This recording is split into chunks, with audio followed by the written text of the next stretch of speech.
So the article I chose for our interactive piece was one by the New York Times about the Jameis Winston rape investigation. So we have a big picture right off the bat of the bar where the alleged incident occurred. Then we scroll down, we just have a lot of text explaining the whole event, as well as a picture over here to the right showing Jameis Winston himself.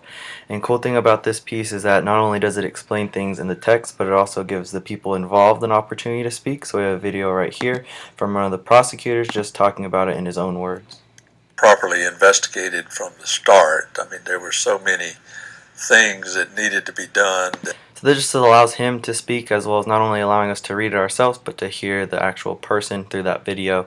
And over here we have a nice graphic just showing the timeline of the whole event. So we have it right from the beginning where the accuser told the police about the rape, all the way to almost a year later where we see the decision of no prosecution. This allows you to see the timeline of the event. The article talks a lot about how poorly it was handled, and this allows you to see it for yourself. So you can see it took 34 days to identify Winston himself from the date of the event, and then nearly 2 weeks after that, so that he was even contacted. So that just gives us some more context in terms of allowing us to see it ourselves. This article also gives us documents that we can see. So this is a statement from the police department on different events. So not only can we read it, but we can also see the actual documents just throughout the piece itself. Now we have some more images of the bar where the alleged incident occurred. So just this more talks more of the background of it. And this is a cool piece. It has the 911 call of the actual event happening. FSU Police, how may I help you? Does she know who did this?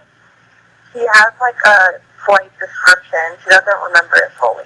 So not only can we hear it, but we can also read it as it goes by, just allowing us to have more of an in-depth look into the event, so we can actually see it for ourselves, and it feels more real when we can actually hear it. Here we also have the student's report of the event, so we can read it from her own handwriting, as well as see exactly what she filed into the police, just giving us again more evidence rather than just reading it from the author's point of view.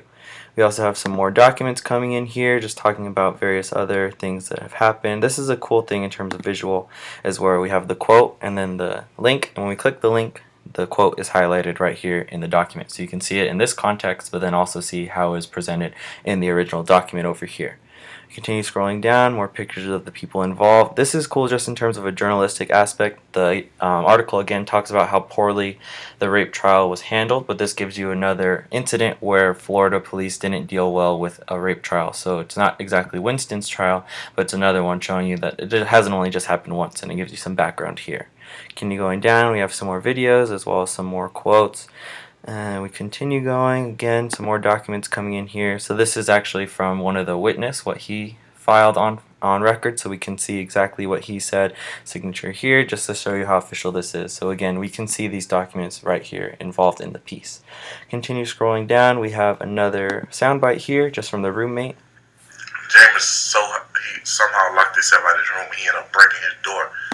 So this connects back to this original document, so this is his written form, but this is also what he has in terms of the audio soundbite. Continue going down, and one of the cool things I liked about this one was this image here. So it shows you how Florida State ranks in terms of reporting sexual assaults with other universities, public universities around the same scale. The only thing I would improve is maybe have actually a map where you can scroll over and see where maybe Florida's not as good, but you can see maybe California reports more, because this only gives you 3 examples, whereas you can't see what this one is or this one is. But if we had a map that, if you scroll over the different sections, would tell you the exact numbers, as well as maybe go more in depth, that might just add a little bit more to the article. Otherwise, it has a lot of good pieces. Those documents really help, especially for something as serious as this investigation itself. Having something to back that up is really important. But otherwise, really cool piece, just having all these different components.